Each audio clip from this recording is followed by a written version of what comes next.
War! The Roller Coaster Wars. A period that is clearly defined by the opening of Magnum XL 200 in 1989 and then ending sometime in the mid-2000s after the last of the biggest records were broken. When many think of this time, they think of the larger and larger hypercoasters from different manufacturers, the looping coasters that got more and more wild, or the wooden coasters that kept getting taller or faster. But this was a war on all fronts. From the highest heights to the smallest lows, innovations happened on every level, which leads us to the wild mouse. If a park has a wild mouse today, it is often the last or second to last coaster one thinks of against a lineup of more impressive rides. The wild mouse started in the 50s as small single-car coasters that would traverse tight hairpin turns, resembling a mouse lost in a maze. This was made by a wide variety of different manufacturers, but none were more prominent than BA Shift, who built at least 74 of these coasters through the late 60s. Besides that, the model saw life in other small instances from a variety of manufacturers, but maybe most notably, an early one-off coaster from Vekoma. This would use a large steel track and four-person trains with larger drops than the model was known for.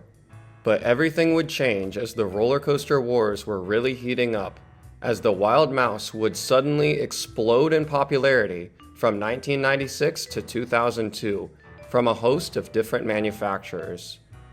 This model was suddenly the cat's meow, or the mouse's squeak if you will, due to its family-friendly smaller size, fun thrill level, and most importantly, low cost. Manufacturers would show up out of the wood or steelworks, with seemingly everyone having a new wild mouse model ready to sell to whoever was buying. While I would define 6 key players in this war, there were many who had one-off small attempts, including a few small wooden wild mice, E&F Maurer, and Hopkins. Oh my goodness! The true main players in this worldwide affair were... This is Mack Rides. One of, if not the most historic manufacturers still around today, Mack has quietly been working on significant coasters of all shapes and sizes for years, but they were nowhere close to the industry pushers they are today back then. Much like Intamin at the time, the company had only made smaller family coasters, bobsled coasters, and most significantly, powered coasters. Their fine German engineering and full testing ground of Europa Park helped them carve their niche and become a trusted company worldwide. After years of being passed by many other manufacturers around Europe, they would innocently plant the first wild mouse flag with 5 in-park coasters for 1996. These would all be named just Wild Mouse and be sent all around the world, with Egypt's Magic Land, America's Busch Gardens Williamsburg, Japan's Expo Land, and 2 mirrored layouts right next to each other at Nagashima Spa Land. These all were, well, wild mice, with a full hairpin section at the top before larger dips in the structure later. After taking the next year off, Mack would open 15 more mice in this period, for a total of 20 mice around the world to contribute to the war. Mack would also be the only company to evolve their model in this time, debuting what they called the large park model, with a large drop and a more extended layout than the original. While Mack would create this model to make themselves stand out, it nearly backfired as it almost became the only thing they were associated with, until years later when they became the large thrill ride manufacturer we know now. This is Maurer Rides. The fellow German manufacturer began essentially at the same time with their Wild Mouse coaster, and is often mistaken for the very similar Mack model. Featuring nearly the same trains, track, and layouts, Maurer could basically be seen as getting the leftovers of parks who would likely have preferred a Mack product. Their first 2 would open the same year as Mack's, with one at Vienna Prater and one at Drivelet Family Park, Maurer would still find plenty of success in this period, with 11 more coasters for 13 in total, and went on to build plenty more after. Today, Maurer has moved on to mainly spinning coasters, and later their X-Car model, before fizzling out into a very minor player today. This is LNT Systems. The Italian coaster world as a whole is a topic for another day, with many families contributing a seemingly infinite catalog of rides around the world, and LNT Systems is another player in the long line. The Wild Mouse would actually be the manufacturer's first coaster and be much less refined than the coasters of the two German companies before. Featuring a more boxy train, thicker track, and overall just worse design, these models would unsurprisingly be far less prevalent than the others, with only 7 coasters built in this time frame. LNT did not make it much farther than this time either, as the company ended in 2009 before being absorbed by fellow Italian manufacturer Preston and Barbary. This is Reverchon.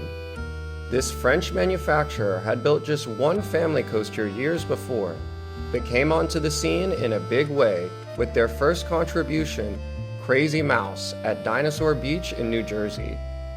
This would not be your average mouse, if you couldn't tell from the crazy name, and featured spinning cars. This would be one of the first spinning coasters since the original Virginia Reels, and travel an overall similar layout to its competitors, but with a slightly different finale. Opening their first mouse in 1997, the model exploded in popularity more than any other, with 25 total built in just this period alone. These would open all around the world, with plenty in America, including 2 at a Disney park, and a shocking amount in the United Kingdom. While the other manufacturers would grow or shrink after their original mouse coasters, Reverchon either became comfortable or pigeonholed by the model, basically only making spinning mice since. This is aerodynamics. Heavy is the head who wears the crown. Who was once the undisputed king of the coaster world, with innovative looping and hypercoasters, Aero's dated design work had been passed up by the modern European manufacturers through the 90s. While the other players in this war were making in some cases their biggest coasters yet, these were easily the smallest coasters Aero had ever attempted, with only 4 contributions to 4 American parks. These strange mice may look normal at first glance, but on ride things were noticeably different. Years of building massive steel coasters led these mice to feel very sturdy and well built, with less of an out-of-control feeling than its competitors, but still a fun experience. Aero tried the mice as a last-ditch effort, but came onto the game late, and these mice would be some of their last coasters built before their bankruptcy. This is Zamperla. This well-known Italian manufacturer followed an almost identical trajectory to Mack rides, being mostly known for smaller coasters and powered coasters before taking their swing at the Wild Mouse. These original coasters were known as zigzag coasters and featured the more standard layout similar to the Mack or Maurer models in this period. Zamperla would evolve into a spinning mouse model after the war as a near identical copy of the Reverchon coasters, but with individual lap bar restraints. While Zamperla also came on late to this specific war, their hold would soon be immense, and today may be the most powerful small coaster manufacturer out there, with now ambition to build actual large thrill rides. From these 6 manufacturers alone, a shocking 75 Wild Mouse coasters would open in just 7 years. In less than a decade, it seemed almost every park had some kind of mouse coaster to call their own, with plenty more coming after. But nothing will be more wild than this small period of the explosion of the model, which today may seem like something nobody would ask for, but still remains a significant and relevant part of the full picture of the coaster wars. These coasters either made or broke all the manufacturers involved, propelling some into the success they have today, or were the end of a long legacy of rides built.